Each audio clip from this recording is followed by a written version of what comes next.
నల్గొండ జిల్లా నాంపల్లి మండలం కేతేపల్లిలో జరిగిన సంఘటనపై మండిపడుతున్న మహిళా సమాజ సేవకురాలు కొండ లలితాబాయి.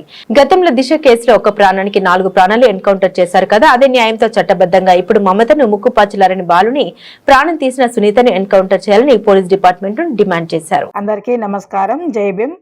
మన నల్గొండ జిల్లా నాంపల్లి మండలం కేతపల్లి గ్రామంలో జరిగిన విషయం అందరికీ తెలిసిందే. అంతకంటే దుర్మార్గమైన సంఘటనలు ఎక్కడ చూడలేదు. చాలా చాలా బాధాకరమైన విషయము. పసి కందును కూడా చంపేసింది ఆ పాపిష్టి ముండా, నీచపురాలు, నికృష్టురాలు, పాపిష్టురాలు. మరి అలాంటి వాళ్ళని మాత్రం జైల్లో పెట్టి ముప్పూట భోజనం పెట్టి మేపకండి. దయచేసి పోలీస్ డిపార్ట్మెంట్ కు మేము డిమాండ్ చేస్తున్నాము.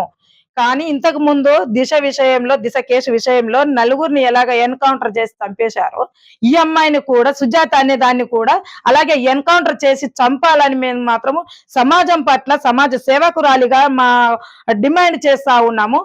పోలీస్ అధికారి అయినా, పోలీస్ డిపార్ట్మెంట్ మరి సజ్జనార్ గారు ఎవరైతే అధికారిగా ఉన్నారో ఆయనకు మాత్రమే మేము డిమాండ్ చేసి మరీ కోరుతా ఉన్నాము. ఈ సుజాత అనే ముండని మాత్రము బయటికి వదలకూడదు. బయటికి వదలడమే కాదండి, దయచేసి పసి గుడ్డుని చంపేసింది, తల్లిని చంపేసింది, పెట్రోల్ పోసి మరి అతి దారుణంగా చంపేసింది కదా. అది చెప్పాలంటే చాలా చాలా అందరికి తెలుసండి, ఇంకా చెప్పుకోవడానికి ఏం లేదు. కానీ మా డిమాండ్ మాత్రము దాన్ని శిక్ష కాదండి, ఎన్కౌంటర్ చెయ్యాలి, స్పాట్ లో చంపేయాలి అని మాత్రం మేము చెప్తా ఉన్నాము. దిశ విషయంలో ఒక్కదాన్ని ప్రాణం పోతే నలుగురికి ఎలా ఎన్కౌంటర్ చేసేశారో 2 ప్రాణాలు తీసింది ఈ సుజాత అనే దాన్ని మాత్రము ఎన్కౌంటర్ చెయ్యాలని మాత్రం మేము కోరుతా ఉన్నాము. అందరికీ జై భీమ్. ఇదే మా డిమాండ్. అందరికీ నమస్కారం.